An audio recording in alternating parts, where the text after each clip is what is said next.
Hey, what is up? My name is Josh, and I'm here with Allie. And I'm Mila.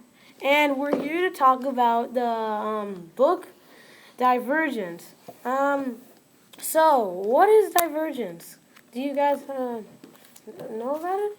Well, divergence is like when people can have different traits and they're not just one faction, they turn out to be maybe 2 or 3 factions because they have perfect genes, they say sometimes. Pure genes? Okay, Yeah. okay. Well, I think for the book in general, Divergent is a dystopian novel by Veronica Roth that is about, it's just about people being separated into different, what they call factions, which is where you're put in a, it's like living in a miniature city depending on your beliefs and your views. Kind of like religion, I think. It can be. Can be? Yeah. Yeah. So there's a special test that tells you if you're divergent or not. So, like, if you Aptitude choose test. the aptitude test, yes, thank you. Well, it determines which faction you become. So, what are factions exactly? So, factions are like 5 different groups which represent different kind of traits that we would see today that will separate people who have those traits. Though people who are divergent don't fit into one of those factions, they can fit into many. So you're saying that each faction, and how many factions are there? I believe there are 5. Yes. Each faction represents your personality and what you do, like just Yeah. your everyday activities. So the 5 factions are erudite, candor, abnegation, amity, and dauntless. Thank you. So yeah, they each represent traits. Can you lead us through what traits each faction represents? Well, the erudite think that knowledge is the best way to go because they feel like people that were not intelligent were Like that, inferior. like that. Being smart is the only way to survive. Like Yeah, eat or so be like eaten. it's like Do yeah. math or be expelled from school. Yeah, yes, definitely. And abnegation, that trust in, that use selflessness because they feel like everybody else before themselves. They're very, selfless people. The amity, they're one of the independent factions that specialize in like kindness, peace. Peace. Yes. Yeah. They're farmers. Yeah. Oh yes, they are the best farmers in Divergent. But Yeah. after all, they're the only farmers. There's also the Candorans. Well, they are very honest. They like to speak for what they believe in, and they are not afraid to tell you their opinions. They don't hold back. Yep. They can't just bite their tongue. Yep. And lastly, well, is that like, yeah, I'm pretty sure it's Dauntless, which are the people who are very brave. They actually jump off trains to show people how brave they are. Oh, so they believe fear is a weakness? Yes, they despise cowardice. So these factions are like separated in different sectors of the city, but they don't actually know where they are. And so when you think about it, each faction is united yet split apart because they're broken apart by their beliefs. Like there wouldn't be factions if everybody believed the same thing, yet they unite as one big city. So yeah. So for the aptitude test, you say that's how they know what factions are recommended for them. So how do they administer that test, and how can they tell which faction? Well, it's all based on decisions inside a simulation because How do they get that simulation? they get injected with serum in their neck, which I guess kind of plays something in their mind. Like when we saw Triss's, we saw that she had to pick. Triss? Who's Triss? Triss is one of our main characters.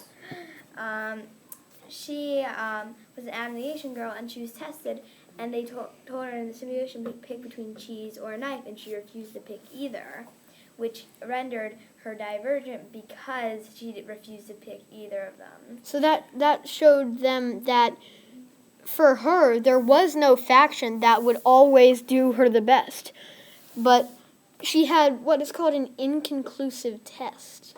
Yes. Well, Which basically means she could have gotten any, like, except for candor, she really could have, and amity, she really could have gotten any of them, like erudite, abnegation, or dauntless. So Wait. she could have picked any of them. So her aptitude test results said that she could be erudite, abnegation, or dauntless, like all three. Yeah, because she was divergent, she wasn't just stuck to one individual faction. yes. So she was sort of like she knew what was happening inside the simulation, rendering her as So like she was aware. yeah, divergent. And since she knew that she manipulated the simulation. Like if she chose the knife, then she could have killed the dog. If she chose the cheese, I'm pretty sure she could have like gave it to it and Or fed threw it. There was Yeah. a dog?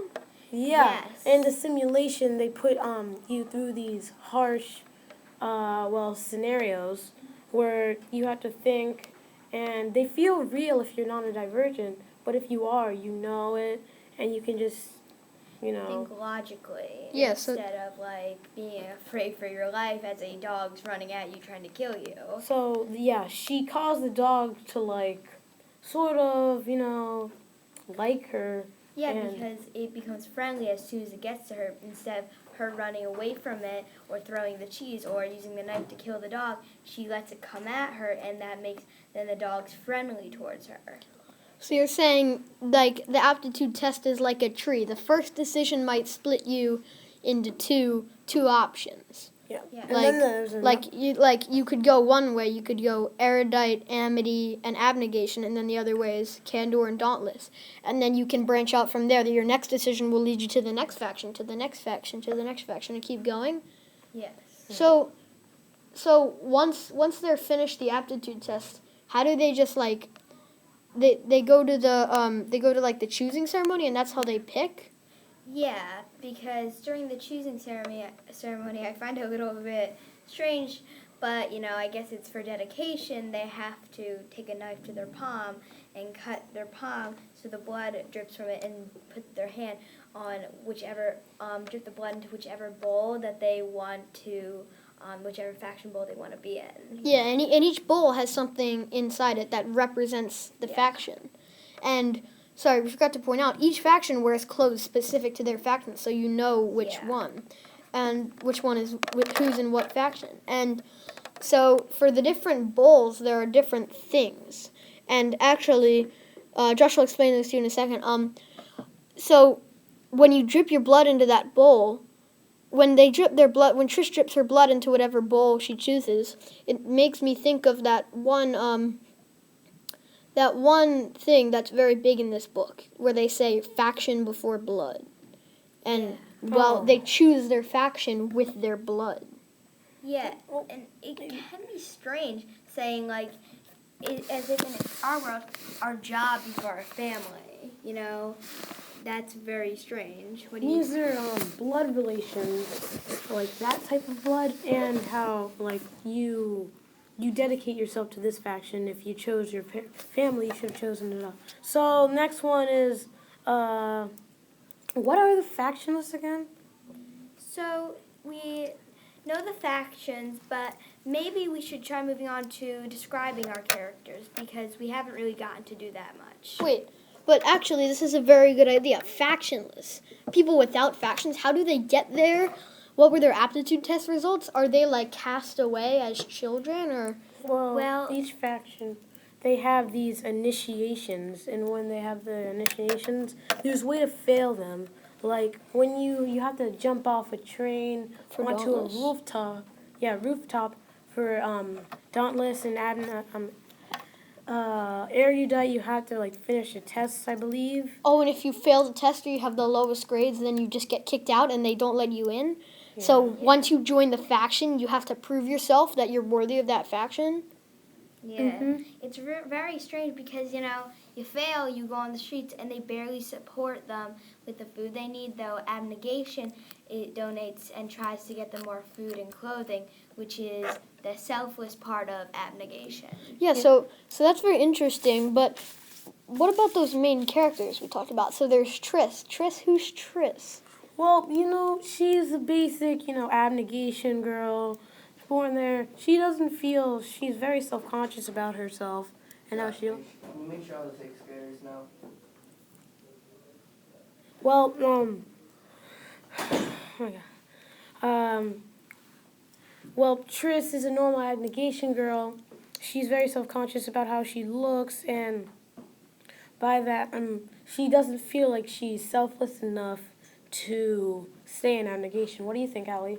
Yeah, because she always sees these dauntless people and she's very drawn to them. So when she chooses, her blood sizzles on the dauntless coals, which takes us into our story of how she comes to be. And she goes through initiation, and at first she seems really bad, and then she meets this new guy, Four, and he trains her. He's her initiation instructor, and she gets better and better and starts getting better and better. But then she realizes that Four is also Divergent, and so they have something in common. And you might be wondering, Four is actually his name? No, Four is actually his nickname. And you know what's really interesting? They show you how many fears you have in Dauntless, because that's a big part of it, fear. And Four only has 4 fears, making him amazing. Yeah, because it's very strange, because the lowest before him was around 7 or 8.